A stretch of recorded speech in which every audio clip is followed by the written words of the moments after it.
salah satu keluarga gue ngomong gini ke adek gue, masa laki masak? Ya.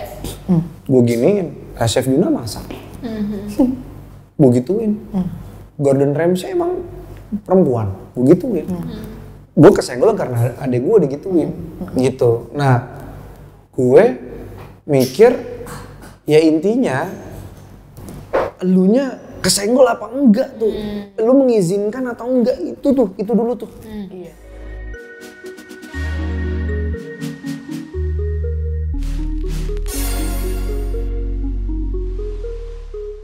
Kalau dari pengalaman gue, ini gue lagi flashback ke SMP, SMA, kuliah, enggak sih. Sebenarnya enggak. Kayak misalnya gue nggak ngerokok dari dulu. Gue masa nggak ngerokok nang gitu. Emang enggak. Kenapa nggak punya duit? Iya. Terus ya udah, terus lu mau nyuruh gue ngerokok, lu mau beliin gue rokok seumur hidup gue? Enggak kan? Ya udah nggak apa-apa. Lu ngerokok aja, gue nggak ganggu lu juga. Udah gitu kayak dulu zaman masih minum gitu. Lu mabuk dong Lang gitu. Oh iya gue minum, cuma pengen tahu rasanya udah. Ah cemen lu, nggak apa-apa. Nggak apa gue cemen. Nggak apa-apa, orang gue maunya itu kok. Gue nggak mau pengakuan dari lu.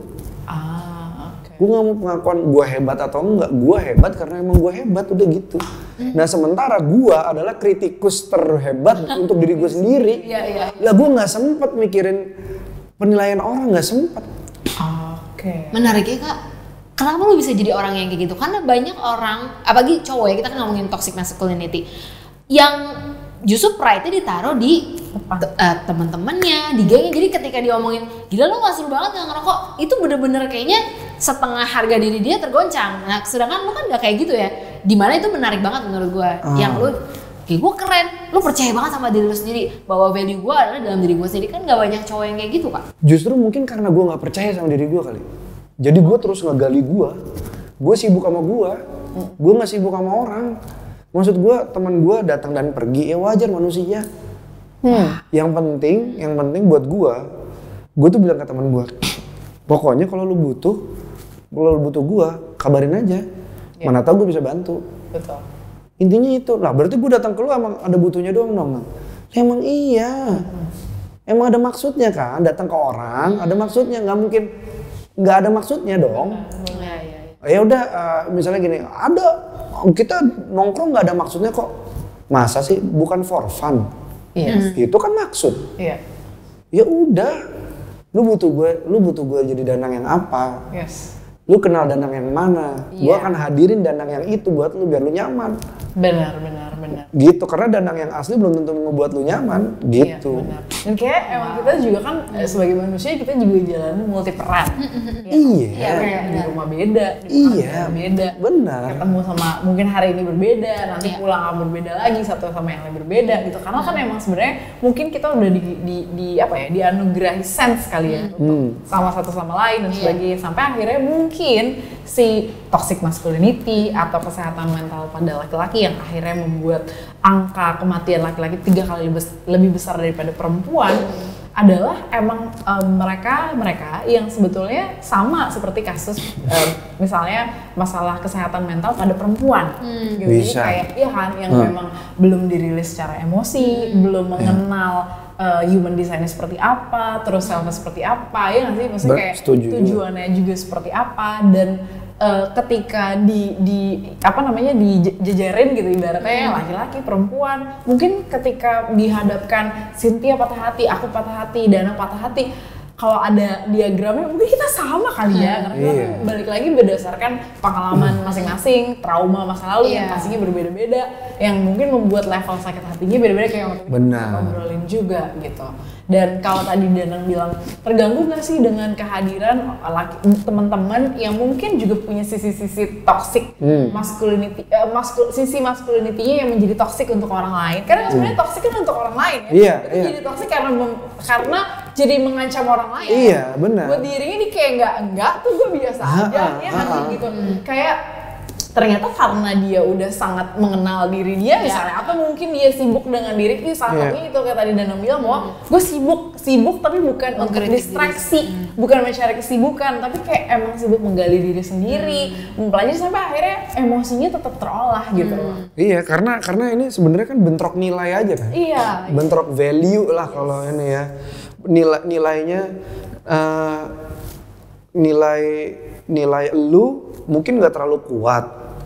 Terus tiba-tiba ada nilai dari omongan orang banyak. Satu lawan banyak kan ketimpa, kecuali kalau lu kuat banget nilainya. Nah, itu dia. Nah kan berarti kan ini nih, nilai ini. Jangan stigma sosial ya kita ambil yang menurut kita, bukan yang menurut kita ya. Maksudnya stigma sosial nggak semuanya benar kok. Iya, benar. Jadi ya maksudnya apa ya?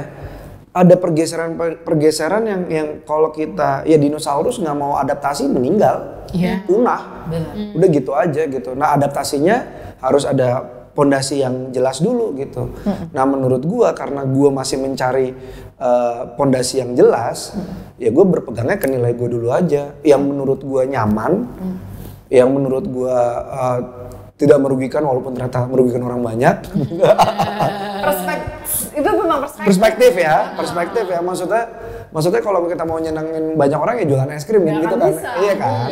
Nah maksudnya kayak ya udah gue berpegang sama apa yang menurut gue gue yakinin gitu. Nah masalahnya kan begitu gue yakin sama sesuatu, keyakinan nggak jadi keyakinan kalau nggak ada ujian ya kan. Betul. Nah di saat ujian itu datang yang menurut gue akan shaping keyakinan gue benar-benar menjadi solid gitu. Iya sih. Nah menariknya kenyataannya kan sekarang banyak orang yang justru misalnya toxic masculinity itu datang dari orang terdekat dia, pacarnya mungkin, orang tuanya. Nah buat kita yang sepakat tentang hal ini dan aware bahwa perempuan, laki-laki nggak apa-apa berperasaan, itu akan lebih mudah. Tapi buat orang yang ada di kubangan itu, misalnya dia udah healing sendiri nih, dia udah paham sama, oke, gue laki-laki dan gue wajar untuk bisa berperasaan, tapi ternyata sekelilingnya nggak memandang seperti itu. Nah gimana ya? Aku sendiri nggak bisa gimana ya, maksudnya apa hal yang bisa ngebantu orang tersebut untuk bisa firm sama ya udah ini gua, dan gimana ya? Kalau gue nggak tahu ya, maksud gue ini kan benar-benar dari perspektif gue nih. Yang lu pertanyakan tadi bagus tuh, karena ada sempat ada conversation kok. Salah satu keluarga gue ngomong gini ke adek gue, masa laki masak? Gue giniin. Chef Yuna masak, gue gituin. Gordon Ramsay emang perempuan, gue gituin. Gue kesenggol karena adek gue digituin, gitu. Nah, gue mikir ya intinya, elunya kesenggol apa enggak tuh, lu mengizinkan atau enggak itu dulu tuh. Iya. Gue kesenggol bukan gara-gara laki nggak boleh masak, gue pengen masakin anak gue kari Jepang, gue dari dulu cuma impian gue itu doang. Gue kesenggol gara-gara adek gue, gitu loh. Nah, lu kesenggol atau enggak itu dulu tuh. Kalau orang bilang laki-laki masa nangis, masa laki-laki nggak nangis? Tanya balik aja. Iya, oke. Iya. Tanya balik, masa laki-laki nggak nangis? Ini laki-laki harus kuat. Oh oke, dulu perempuan nih, misalnya anak kecil perempuan jatuh, dar. Ayo anak pinter nggak boleh nangis. Terus kalau nangis goblok gitu. Itu yang gue pertanyain gitu. Kadang-kadang gue pas flashback ke memori masa kecil gue, kadang-kadang suka inget omongan-omongan itu tuh. Dan nggak apa-apa lagi. Ya udah nangis gitu, ya udah tapi jangan lama-lama misalnya atau gimana, gue nggak tahu, gue kan nggak pernah punya anak ya, maksud gue apa jangan-jangan dibilang seperti itu laki-laki nggak boleh nangis, apa karena jangan-jangan suaranya ganggu, itu doang kan? Karena suara laki-laki sama laki perempuan beda. Enggak, maksud gue suara tangisan tuh ganggu. Iya. Bisa kan? Bisa jadi. Jadi dikasih iming-iming bahwa jangan, kalau anak laki-laki pinter, anak pinter jangan nangis, anak ini jangan nangis gitu. Jangan-jangan karena kita orang dewasa keganggu sama tangisan doang gitu. Benar. Bisa aja kan, gue nggak tahu. Nah jadi kalau misalnya ada orang yang menurut gue ada di kubangan itu, lu aja tahu lu ada di kubangan nih, keluar di kubangan itu. Keluar tuh dalam artian tapi kalau gue tinggal di kubangan gimana? Ya udah keluar dulu, masuk lagi ke kubangan. Sampai lo akhirnya bisa blend in ke kubangan itu tidak membuat lo gatel, tidak membuat lo, nggak mungkin Nggak, menurut gue bisa Ya. bisa kok, bisa dilatih itu. Kalau lu bisa melatih lu jadi apa namanya ya, mudah tersinggung. Mungkin kan karena lu ngelatih otot lu ya, otot di dalam kepala ini, otak ini ya. Lu ngelatih otot lu jadi sangat sensitif, sangat perasa dan lain-lain. Lu berarti bisa ngelatih sebaliknya juga. Kalau lu bisa membiasakan diri lu menjadi lemah, lu bisa membiasakan diri lu jadi kuat kok. Tinggal ngelakuin sebaliknya. Benar. Nah, ngelakuin sebaliknya ya pasti berat, namanya juga perubahan kan gitu. Lu mau apa enggak, lu butuh atau enggak, gitu dulu. Gitu, kadang-kadang ya itu semua kan masalah habit ya. Gitu sih, kalau dari Kubangan gitu. Karena gue nggak bilang, oh berarti Danang aman dari penyakit mental. Enggak, gue pernah ke hipnoterapis juga. Karena memang kita tuh nggak bisa kontrol apa yang orang perbuat sama kita ya, cuman kita bisa kontrol respon kita kayak gimana. Nah itu bisa. Benar. Iya gitu, karena menurut gue kalau lo sampai disakitin sama orang, contohnya dibilang kena toxic masculinity misalnya gitu ya, itu ada peran lo juga. Kalau lo mau disakitin gitu. Ya, victimize diri sendiri. Iya, bisa gitu. Jadi sebenarnya semua laki-laki dan perempuan itu bisa kuat kok. Pada akhirnya nanti kita akan perang bareng-bareng kok. Gitu, maksudnya perang menghadapi hidup ini gitu ya. Atau kita akan kerjasama. Kalau nggak sama-sama kuat, masa satunya menggantung ke satunya lagi, berat dong yang satunya. Benar. Dan jadinya nggak balance juga ya. Iya. Emang saya kerja di dunia ini jadi kayak nggak balance kalau ada satu yang lebih dependent, yang satu codependent ya kan? Iya. Padahal kan idealnya semuanya bekerja sama gitu. Iya, bekerja sama. Kan berarti kan ada peran masing-masing gitu. Nah masalahnya kan zaman sekarang si pengecilan peran itu loh juga kan ribet ya. Kayak kalau menurut lo nih, tadi lo sebut juga kalau sebenarnya yang namanya toxic masculinity gitu ya. Sebenarnya orang tuh bisa gitu melatih atau dilatih untuk pelan-pelan keluar dari situasi tersebut gitu. Menurut lo cara paling sederhana, step awal deh gitu, misalnya seorang ini kayak sebenarnya dia udah represif banget sama perasaannya, apa yang bisa dilakukan seorang laki-laki gitu ya untuk benar-benar pelan-pelan keluar dari situasi toxic masculinity ini? Ini point of view gue ya, sadar kalau itu nggak enak. Kalau kagak enak jangan diulangin lagi gitu. Maksudnya omongan dia nggak enak, bisa misalnya omongan dia nggak enak, ya udah terus apa yang bisa lo lakuin? Gue tuh selalu, makanya gue bilang gue seru sama diri gue sendiri karena gue lebih seru nyari solusi daripada bergumul di masalah. Ternyata solusi itu bisa ada banyak kalau kita tenang banget gitu. Kayak misalnya omongan dia nggak enak, pilihannya ada dua. Satu, belaga budak, kalau dia ngomong ada lagu Copacabana di kuping lo, bisa. Gue melakukan itu. Iya, yang kedua being sarkastik, balikin aja omongannya. Atau yang ketiga kalau dia ngomong tinggal pergi, atau ya udah ketawain aja. Atau misalnya ya udah masukin ke dalam hati, habis itu tumpahin ke tempat lain.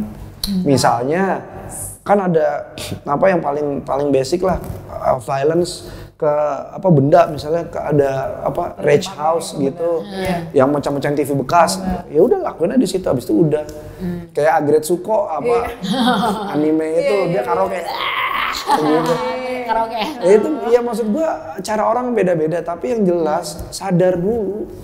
Kalau apa yang diomongin itu nggak enak, nah gimana caranya kita bikin enak gitu. Kalau gua ya, kalau gua pribadi, orang mungkin yang nonton akan bilang, lu mah ngomong gampang, gua nggak berani ngomong kalau nggak pernah ngalamin. Gitu. Itu doang gitu. Jadi gua pribadi itu sih sadar dulu sih. Benar. Sadar, habis itu lakuin kebalikannya. Misalnya pasti ada hubungannya sama habit lu deh. Bener. Gak mungkin enggak. Dan mungkin relapse ya. Mungkin. Iya kan? Iya. Akan relapse loh dalam proses itu. Iya. Pasti ada habit lu. Contoh, karena kena toxic masculinity, lu jadi sedih jadi depres jadi kurang tidur membuat depres membuat menjadi sensitif, muter kan cycle-nya kan. Patahin gitu. Mana yang bisa dikerjain? Lu gampang ngomongnya. Enggak, gue nggak gampang. Gue nyari professional help. Kayak gue ke hipnoterapis. gitu. Atau misalnya gue cerita ke ibu sama istri gue, terus gue latihan olahraga, yang kadang-kadang beberapa mentor gue tuh bisa ngasih sudut pandang yang enak banget gitu. Atau lu cari dari orang-orang zaman dulu di buku. Itu suka ada aja loh, kayak misalnya buku 48 Laws of Power, gitu. Itu kan buku ngajarin lu jadi kayaknya kalau bisa nih, ini adalah kitab menjadi Sigma Male. Rusuh banget kan? Wow. Poin satu aja ya. Padahal sebenarnya lu bisa lakuin itu. Iya. Tapi kayak emang bisa diingetin kan. Kita nih tempatnya lupa, dan lupa itu menurut gua rezeki ya. Karena kalau bayangin kalau kita inget semua masalah kita dari zaman dulu, Gila, kita overloaded. wah gila. Makanya lupa tuh sebenarnya berkah yang bisa jadi ini juga, yang bisa ya semua orang kan semua hal kan punya dua sisi ya. Nah jangan sampai si lupa ini malah membuat lu jadi hilang arah gitu. Nah si lupa ini ya tugasnya ngingetin. Kalau di sekitar lu nggak ada yang ngingetin, cari. Kalau lu panggil ada, nggak mungkin enggak. Tapi aku setuju poin tadi harus dirilis. Jadi mau ya apapun rilisnya ya, mau olahraga atau apa, karena sesuatu yang ditahan terus dilupain juga bisa jadi akhirnya numpuk dan unconsciously, oh ternyata gue tersakiti ya, ternyata gue marah ya selama ini ya. Iya. Quotes dari gue sih kadang-kadang ke orang-orang adalah jangan lupa ya gitu. Dikeluarin. Iya, lu nahan aja nggak enak kan? Mungkin bakalan jadi penyakit. Iya kan? Lu kok lebih nggak? Kok lu bisa nggak nahan tapi bisa nahan perasaan sih gitu?